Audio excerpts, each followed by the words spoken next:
What's going on, guys? Anakin back again for, I believe this is like my 7th installment into my Road to Infinity War series, and we are past Avengers, we are past Phase 1, we are now going head on into Phase 2. That's crazy to say that this is Iron Man 3. That's right, Hot Toys has made like a bajillion figures for this movie. It's not even funny how many Hot Toys of Iron Man suits there are of these giant movie that I have no idea that Hot Toys can make so many Hot Toys figures that are all just freaking Iron Man suits. All that aside, I want to throw that in there. But now, as far as the Iron Man trilogy goes, as far as critically and as far as fans, they're not really beloved besides the first one a lot. Now, a lot of people don't really like Iron Man 2. A lot of people maybe even hate Iron Man 3 even more. Well, I'm on the complete opposite scale of that. I believe Iron Man 1 is on a pedestal of just, that is one of the most perfection, and that was the one that started it all. And Iron Man 2, I did an entire review. You can go watch the review how I believe that movie is super underrated. Like, super underrated, and I love that movie because of what it does for the character of Tony Stark. And as far as Iron Man 3 goes, I freaking love this movie. I feel like, for me, this is one of the movies that I would have on replay every single time I wanted to get in the zone of building something. It was Iron Man 3, Captain America Winter Soldier, and The Amazing Spider-Man 2. Those are the movies that I'd watch, and I watched them in that order, and by the time that I started Iron Man 3, when he was building the Mark 42 to the end up until when Gwen Stacy dies, I should have built something, or whatever I was building would usually have come like to fruition or would be done. And I always loved that because I love all three of those movies, but this one was the one that I always put on first. And I'm not going to say that it's good because, like, oh, it's just good to listen to. No, it's an amazing movie on its own. Is it as good as all the other Marvel movies? No, because some Marvel movies are on, like, unbelievably high standards, like Thor, like Winter Soldier, like Guardians of the Galaxy, like the Avengers. No, I love this movie because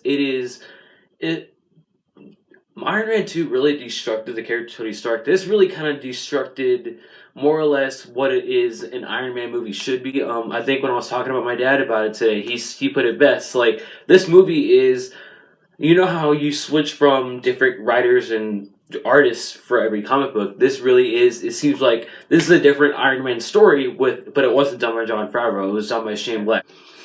And I'm not really familiar with Shane Black's work, because a lot of people say, like, if you watch this as a Shane Black movie, it's different. I don't know. All I can see is it's just a fun Iron Man story that I happen to really love a lot. I love all the suits. I love the House Party Protocol. I think Tony goes on a really great journey of not, almost in the sense of knowing that he doesn't need to be Iron Man and dealing with the repercussions of the Avengers and him having to deal with PTSD, which is also a great thing that they threw in there, giving him and putting him away from the suit. I thought that was great how a lot of times that you see throughout this movie, yes, you don't get a lot of Iron Man, but at the end you get like 40 of them, but you get to see more Tony Stark, you get to see the mechanic of him, you get to see more introduction into Pepper Potts, you get to see a lot of great things, and you even get more happy in this movie. Now, there is one thing about this movie I will never defend, and I will always say that this is probably one of Marvel Studios' biggest mistakes ever, that they'll probably ever... Yeah, I don't think... It's going to be pretty hard, and I don't think they're stupid enough to top this. The Mandarin twist. My name's Trevor Slattery. What are you? What are you, decoy? You're a double, right? Well, I mean, not a study. No, absolutely not. Don't hurt the face. I'm an actor. Yeah, that was just plain stupid. I don't know what they were thinking. That was just so much of a waste of not only one, but two characters and two great actors. Like, okay, not gonna lie, like, I actually went back and read the whole Extremis storyline. I dug it. I really did. I thought the whole Extremis story was really good, was really awesome. I think that if they just stuck to the Extremis storyline and not have the Mandarin involved at all, it would have been great. But you have the Mandarin, you have Ben Kingsley, one of the greatest actors of all time, and you completely waste him. Like, I'm not going to try and defend that at all. All I'm saying is that over the 5 years that it's been out, I've accepted it, and I've accepted it as the movie. So I've accepted this Iron Man story as the story of a movie, And I will never defend that, but I will always say that it's the stupidest thing ever. And I hope because of that one shot we get to see a real Mandarin. But with all said aside, I absolutely love this movie. I love the different locations that he goes to, whether it's meeting up with Harley and the kid, or whether it's having to deal with and trying to figure out this mysterious thing. I love as far as the suits go, I love Iron Patriot. It tested well with focus groups, all right? I am Iron Patriot. Listen, warm. I love Rhodey getting a new suit. Is Iron Patriot suit from the comics. I loved all the different suits. Some of my favorite suits in this movie were I loved Igor. I loved Heartbreaker.